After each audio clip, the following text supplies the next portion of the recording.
Welcome to the debate. గడిచిన వారం రోజులుగా తెలుగు రాష్ట్రాలను ఊపేస్తున్న అంశం బెట్టింగ్ యాప్స్. నిజానికి ఈ బెట్టింగ్ యాప్స్ ఇప్పుడు బాగా చర్చ జరుగుతుంది, కానీ అడపదడప వీటి గురించి మనం దేశవ్యాప్తంగా ఉంది చర్చ. పర్టికులర్గా తెలుగు రాష్ట్రాల్లో గ్రామీణ ప్రాంతాల్లో ఇంకా ఎక్కువగా ఉంది.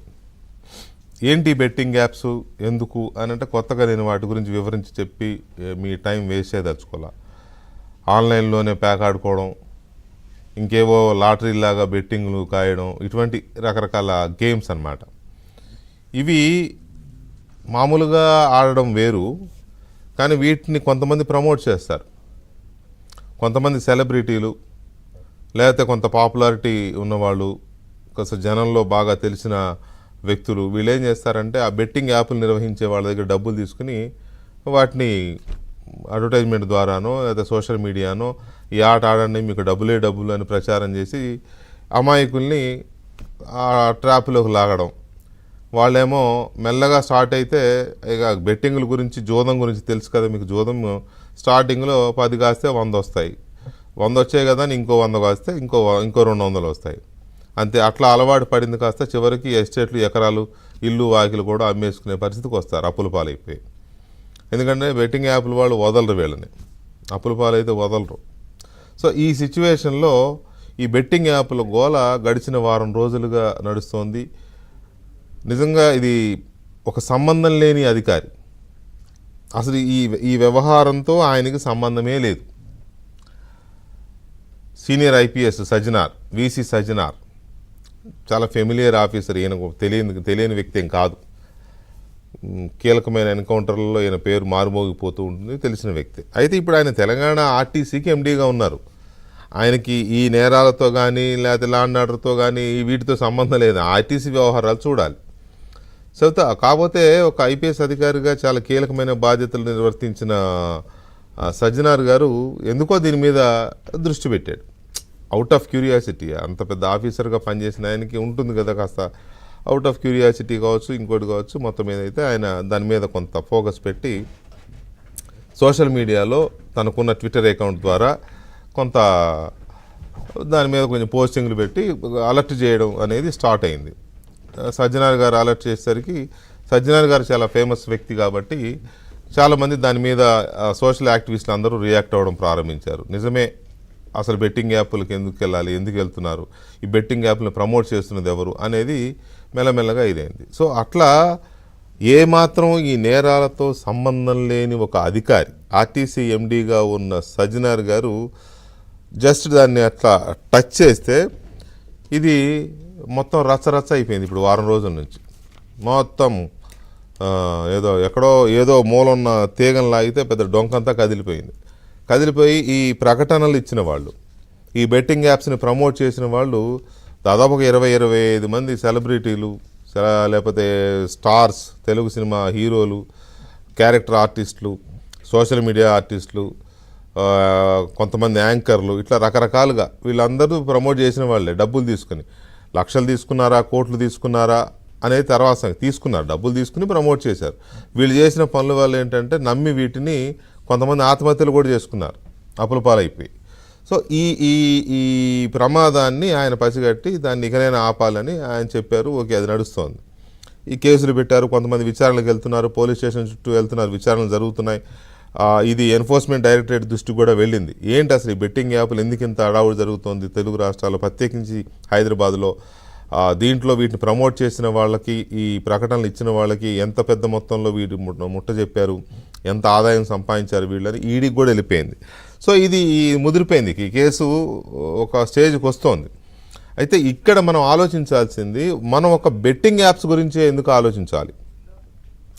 బెట్టింగ్ యాప్స్ అనేవి ఎంత ప్రమాదకరమో, కొన్ని ఉత్పత్తులు, అవి సిగరెట్లు కావచ్చు, ఆల్కహాల్ కావచ్చు, లేకపోతే ఇంకా ఇతర పొగాకు, గుట్కా, ఖైని ఏవి వచ్చినాయి, అవి మనకు తెలియనివి చాలా ఉన్నాయి. తర్వాత ఈ మధ్యకాలంలో మనం బాగా చూస్తున్నాం రియల్ ఎస్టేట్ కంపెనీలు. రియల్ ఎస్టేట్ కంపెనీలు బోర్డులు తిప్పేస్తున్నాయి, అవి చాలా చూస్తున్నాం మనం. వాటికి ప్రకటనలు ఇచ్చేవాళ్ళు, కొనండి ఇందులో ఏముంది, ఒక పెద్ద సెలబ్రిటీ వచ్చి అందులో ప్లాట్లు కొనమంటే కొనేస్తారు. అయ్యో ఇంత పెద్ద ఆయన దానికి బ్రాండ్ అంబాసిడర్ కదా, ఆయన చెప్తున్నాడు కదా అని కొనేస్తారు. తర్వాత ఆ కంపెనీ బోర్డు తిప్పేస్తే పరిస్థితి ఏంటి? సో ఇలాంటి వీటిని ఎందుకు పరిగణలోకి తీసుకోకూడదు? అసలు వీళ్ళ మీద నియంత్రణ లేదా? ఈ ప్రకటనలు చేసే వాళ్ళ మీద, లేకపోతే ఈ ప్రమోట్ చేసే వాళ్ళ మీద, లేకపోతే బ్రాండ్ అంబాసిడర్లుగా ఉండి కోట్ల వాళ్ళకు ఉంటుంది. ఇయర్లీ కాంట్రాక్టో, 2 years కాంట్రాక్టో, 5 years కాంట్రాక్టో, నాకు తెలిసి 10 కోట్లు 20 కోట్లు తీసుకునే వాళ్ళు కూడా ఉన్నారు. ఇప్పుడు పివి సింధు ఉన్నారు, ఆమె అడిడాస్ కంపెనీకి చాలా పెద్ద బ్రాండ్ అంబాసిడర్, చాలా కోట్లలో ఉంటుంది. అది వేరు, షూ కంపెనీ కాబట్టి పెద్ద నష్టం లేదు. కానీ అట్లా కాదు ఇవి. ఈ గుట్కాలు, కైనీలు, లిక్కరు, సిగరెట్లు, పొగాకు ఉత్పత్తులు. ఒక చిన్న ఎగ్జాంపుల్ చెప్తాను నేను. ఉదాహరణకి ఒక బ్యాక్ పైపర్ అనే ఒక కంపెనీ ఉంది. బ్యాక్ పైపర్ అనేది ఒక విస్కీ, ఆల్కహాల్ బ్రాండ్ కూడా ఉంటుంది అనుకుంటా అందులో. ఆ బ్యాక్ పైపర్ ఆల్కహాల్కి ఒక బ్రాండ్ అంబాసిడర్ వస్తాడు, వచ్చి ఆడిస్తాడు. ఏమని ఇస్తాడు? బ్యాక్ పైపర్ ఆల్కహాల్ అని ఇవ్వడు, బ్యాక్ పైపర్ క్లబ్ సోడా అని ఇస్తాడు. ఎందుకంటే ఆల్కహాల్కి, విస్కీకి బ్రాండ్ చేయడానికి అవకాశం లేదు చట్ట ప్రకారం. అందుకని బ్యాక్ పైపర్ సోడా అని ఆడిస్తారు. అక్కడ వాళ్ళ ఉద్దేశం ఏంటంటే బ్యాక్ పైపర్ అనే బ్రాండ్ని ప్రమోట్ చేయడం. ఇది ఎవరితో చేపిస్తారంటే టాప్ స్టార్తో చేపిస్తారు, చాలా పెద్ద పెద్ద స్టార్స్ చేస్తారు. అలాగే కూల్ డ్రింక్స్, కోకోకోలా కానీ, థమ్స్అప్ కానీ, ఇవి చాలా డేంజర్ అని మనకు తెలుసు. అవి కొన్ని ఎక్స్పెరిమెంట్స్ చూపిస్తూ ఉంటే థమ్స్అప్ పోస్తే అందులో ఉన్న ఆహార పదార్థాలు ఎలా కమిలిపోతాయో, కరిగిపోతాయో, అవి ఎంత విష పదార్థంగా మారిపోతాయో అవన్నీ చూపిస్తుంటారు మనకి. వీటిని మన వాళ్ళు సూపర్ స్టార్లే అందరూ. చిరంజీవి గారు చేశాడు, మహేష్ బాబు గారు చేశాడు, ఇప్పుడు నాకు తెలిసి ఈయన చేస్తున్నట్టున్నాడు, రామ్ చరణ్ చేస్తున్నట్టున్నాడు. బాలీవుడ్ స్టార్లు చేశారు, సల్మాన్ ఖాన్ కానీ, లేకపోతే చాలామంది. ప్రతి స్టేట్లో ఉండే సినిమా ఇండస్ట్రీ నుంచి, అలాగే బాలీవుడ్ నుంచి వీళ్ళందరూ చేస్తూ ఉంటారు.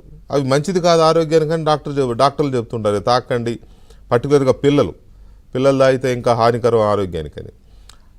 వీటితో పాటు నేను ఇందాక చెప్పిన రియల్ ఎస్టేట్ కంపెనీలు ఏంటి, వాటికి ఉన్న శాంక్షన్ ఏంటి? ఇక నగల కంపెనీలు అయితే నగలు అమ్మే కంపెనీలకే బ్రాండ్ అంబాసిడర్లే, నగలు తాకట్టు పెట్టుకునే కంపెనీలకే బ్రాండ్ అంబాసిడర్లే. ఏంటిది?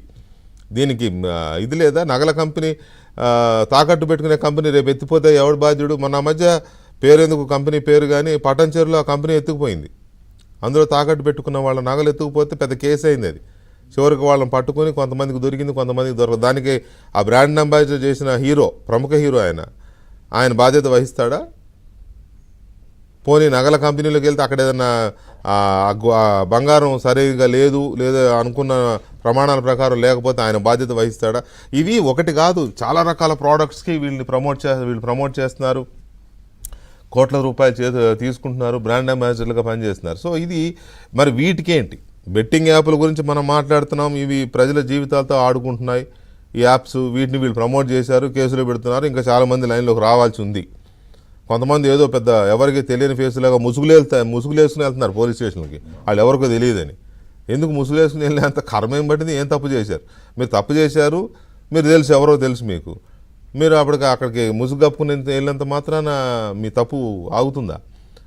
అలాగే మరి వీటికి సంబంధించి ఏంటి? ఇటువంటి వాటికి వీళ్ళకి సమాజహితం పట్టదు. వీళ్ళకి ప్రమోట్ చేయడము, డబ్బులు తీసుకోవడం, బ్రాండ్ అంబాసిడర్లుగా కాంట్రాక్ట్ కుదుర్చుకోవడం, కోట్లాది రూపాయలు జేబులో వేసుకోవడం, అంతేగాని సమాజహితం పట్టదు.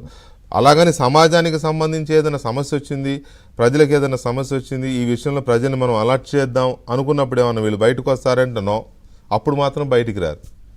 ఉదాహరణకు మన కరోనా టైమ్స్లో ఎంతమంది స్టార్లు వచ్చి ప్రజల్ని అవేర్నెస్ చేసే ప్రయత్నం చేశారు?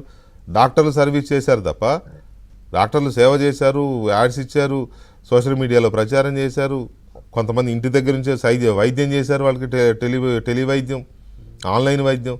వీళ్ళు ఏం చేశారు? కనీసం ఏమన్నా ఇట్లా ఉండండి, జాగ్రత్తగా ఉండండి ఏనాడన్నా చెప్పిన ఇది మనం చూసామా? అదొకటే కాదు, ఎన్నో ప్రకృతి వైపరీత్యాలు వచ్చినప్పుడు చాలామంది అసలు పట్టించుకోరు, మనకు పట్టదన్నట్టు ఉంటారు. కొంతమంది హీరోలు మాత్రం, నటులు మాత్రం వాళ్ళకు తోచింది 50 లక్షలు, ₹1 కోటి ఇస్తారు. అది కాదు కదా. మీరు ఒక ప్రాంతం మునిగిపోయింది అని అంటే మిగతా ప్రాంతం వాళ్ళందరూ ఆదుకునేలాగా మీరు మోటివేట్ చేయాలి, అలా చేయరు. సో ఈ సమాజ హితం పట్టని వీళ్ళకి స్టార్డమ్ ఎందుకు? వీళ్ళు స్టార్లు ఎలా అయ్యారు? ఎందుకు అసలు వీళ్ళకి స్టార్డమ్? ఇప్పుడు ఆ ప్రకటనలు ఇచ్చే వాళ్ళ మీద ఇలాంటి చట్టం ఎందుకు ప్రయోగించకూడదు? ఇప్పుడు పోలీసులు పిలిచి వాళ్ళ మీద కేసులు పెడుతున్నారు.